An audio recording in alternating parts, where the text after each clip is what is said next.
Right now, inside your Gmail account, there is a setting that was quietly switched on without asking you. It gives Google's AI read access to your emails, your attachments, your entire inbox history. Not hypothetically, not in the future, right now, today, while your inbox sits open on your phone. The setting exists in two separate locations. Miss either one and it stays on. And the vast majority of the 1.8 billion Gmail users on the planet have never touched it. If you just opened a new tab to check your Gmail settings, good. Stay here first because you need to understand exactly what you are turning off before you touch anything. Subscribe to Tech Reporter, hit like, and let us get into it. But before we get to the exact steps, you need to understand what actually happened here. Because this story has two layers, and most people who heard about it only got one of them. Here is what happened. On October 10th, 2025, Google flipped a switch. No announcement, no notification, no email. Just a quiet update that changed one thing inside 1.8 billion Gmail accounts simultaneously, and most people still do not know it happened. But what actually changed is where this gets complicated, because the viral story that spread across the internet got one thing right and one thing completely wrong. And the part it got wrong is actually protecting Google from the conversation that matters far more. Here is what the viral story got right. A class action lawsuit, Thiel versus Google LLC, filed in California federal court in November 2025, alleges that on October 10th, Google switched Gemini AI from something you had to opt into to something running inside your Gmail by default.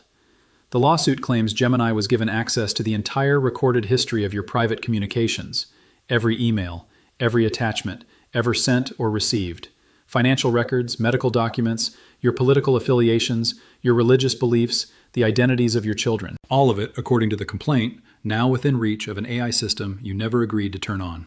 That spread everywhere. Millions of people saw it. Google responded within 48 hours. And here is what the viral story got completely wrong, the part that let Google shut the conversation down. Google's spokesperson told every major outlet the same thing. Gmail content is not used to train the Gemini AI model. And that is true. Your emails are not feeding Gemini to make it smarter. That specific claim, the one that made everyone panic, was inaccurate. Google denied it. Fact-checkers confirmed it. The story died. But in the noise of that correction, something slipped through unnoticed. Something Google never denied. Something that is not a lawsuit allegation at all, because it is openly advertised as a feature. Since January 2026, Gemini has been doing something inside your Gmail that has nothing to do with training. It scans your inbox to build you a to-do list. It summarizes long threads before you open them. It reads back through months of your email history to answer questions like, "What did my landlord say about the lease renewal?" At the paid tier, it studies how you write, your word choices, your tone, your phrasing, and drafts replies that sound like you. Training the model and reading your emails are two entirely different things. Google denied the first one. Nobody asked about the second one. And then there is the detail that makes this impossible to dismiss as coincidence. Users in the European Union, the United Kingdom, and Japan were opted out of these features by default. Users in the United States were opted in. Same AI, same inbox access. Two different defaults, applied not based on what users wanted, but based entirely on which countries have privacy laws strong enough to require explicit consent. Where the law said ask first, Google asked. Where the law said nothing, Google switched it on and left the opt-out buried deep enough that a federal court is now being asked whether that burial was deliberate. That is the story the correction never addressed. That is what is still running in your inbox right now, and here is how you stop it. When Google rolled this out, they did not use the same default for everyone. EU users opted out. UK users opted out. Japan opted out. United States opted in.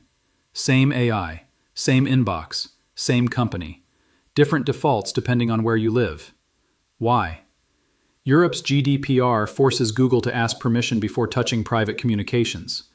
The UK and Japan have equivalent laws, so in those countries, Google had no choice but to ask first.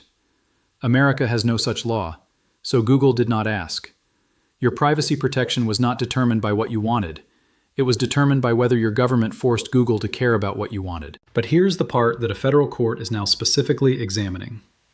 When you go find the settings page, and most people never do, the wording on the toggle reads, "When you turn this setting on, you agree." When you turn it on. Your choice, your action. Except, according to the lawsuit, Google turned it on. On October 10th, 2025, without telling you. The toggle was already flipped. But the language still reads like you did it yourself. A setting switched on without your knowledge. Worded as if you chose it. Hidden where almost nobody looks. The lawsuit calls this making privacy controls effectively meaningless. A federal court is deciding whether that is true. But you do not have to wait for the verdict. The setting is there right now, and here is exactly how to find it. Google has not changed the wording as of this video. Now let us talk about something that makes this more complicated than the average privacy conversation. And this is the part that most videos on this topic skip, because the honest version of this story requires acknowledging a genuine trade-off. If you turn off Gmail's smart features completely, you do not just disable Gemini's inbox access. You also lose a set of features that many users have come to depend on. Spell check and grammar correction are currently tied to the Smart Features toggle. Smart Compose, the feature that suggests how to complete your sentences as you type, goes away. Smart Reply, the 3 suggested responses at the bottom of emails, disappears. The automatic sorting of your emails into primary, social, and promotions tabs stops working. Events and appointments that Gmail currently adds to your calendar automatically no longer happen. These are not trivial. For many users, automatic inbox categorization alone has become a fundamental part of how they manage email volume. Losing it is a meaningful change to daily workflow. This trade-off is real, and you deserve to understand it before you make a decision. The choice is not between perfect privacy on one side and nothing on the other. It is between AI features you may genuinely value and a reduction in how much access Google's automated systems have to the content of your communications. You get to decide which matters more. But you should decide it consciously, with full information, not by leaving a default setting in place simply because you never found the toggle. Here is how to find it, because Google has not made this easy. The opt-out requires 2 separate steps in 2 separate locations. Miss either one, and the setting remains active. Step 1. On desktop, open Gmail. Click the gear icon in the top right corner and select See All Settings. Stay on the General tab and scroll down until you see the section labeled Smart Features and Personalization. Uncheck the box that reads Turn on smart features in Gmail, Chat, and Meet. Scroll to the very bottom of the page and click Save Changes. Do not skip the Save button. Changes are not applied until you save. Step 2. Back in that same settings page, look for the section that says Google Workspace Smart Features. Click Manage Workspace Smart Feature Settings. A secondary screen will appear with 2 additional toggles, Smart Features in Google Workspace and Smart Features in other Google products. Turn both of those off. Save again. That is 2 separate saves in 2 separate locations. Only after both are complete have you fully opted out. If you are on mobile, the process is slightly different. Open the Gmail app, tap the hamburger menu in the top left, go to Settings, and tap your account email address. Tap Data Privacy. From there, toggle off Smart Features. Then tap Google Workspace Smart Features and disable Smart Features in Google Workspace and Smart Features in other Google products. Tap Done to save your changes. One important note. These settings are account level, not device level. You only need to change them on one device and they apply to your entire Gmail account everywhere. Now, while you are in Gmail settings doing this audit, there are 2 additional things worth checking that take under 2 minutes combined. The first is Smart Reply. On mobile, this is a separate toggle. Go to Settings, tap your account, and look for Smart Reply. Turn it off independently. On desktop, it is included in the Smart Features section you already addressed. The second is Gemini Deep Research. In November 2025, Google announced that Gemini Deep Research, its most powerful AI research tool, can now pull context from your Gmail, your Drive, and your chat history to support complex research tasks. This feature requires active opt-in rather than being on by default, so most users are not enrolled. But if you have ever used Gemini Deep Research and connected it to your Google account, you should check whether you granted it Gmail access. Go to myaccount.google.com, click Data and Privacy, and review which apps and services have access to your Google data. Revoke any connection you did not explicitly choose and currently want active.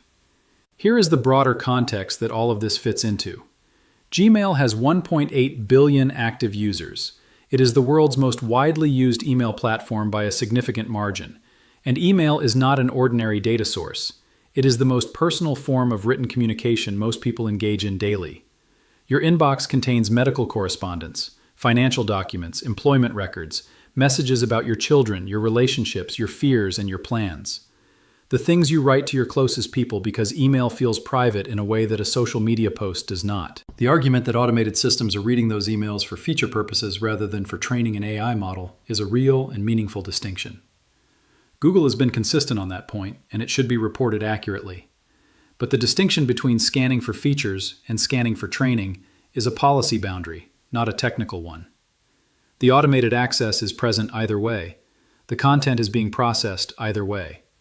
Whether that processing is used to improve a product feature or improve a model's capabilities is determined by a policy decision that can change.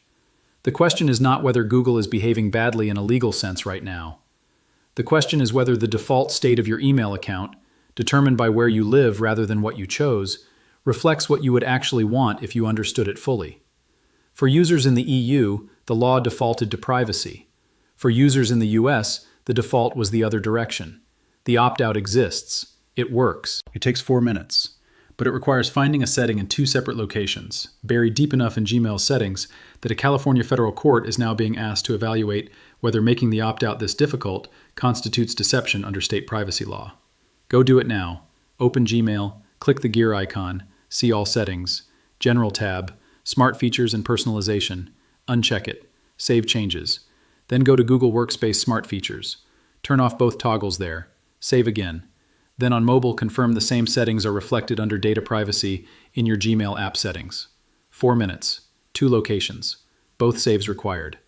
What you keep is Gmail. Everything that makes it fast, functional, and familiar stays exactly as it was. What you change is who can read it. Your emails are about your life. The setting that controls how they are processed should reflect what you actually want, not what the default happened to be on a Tuesday in October 2025 when most people were not paying attention.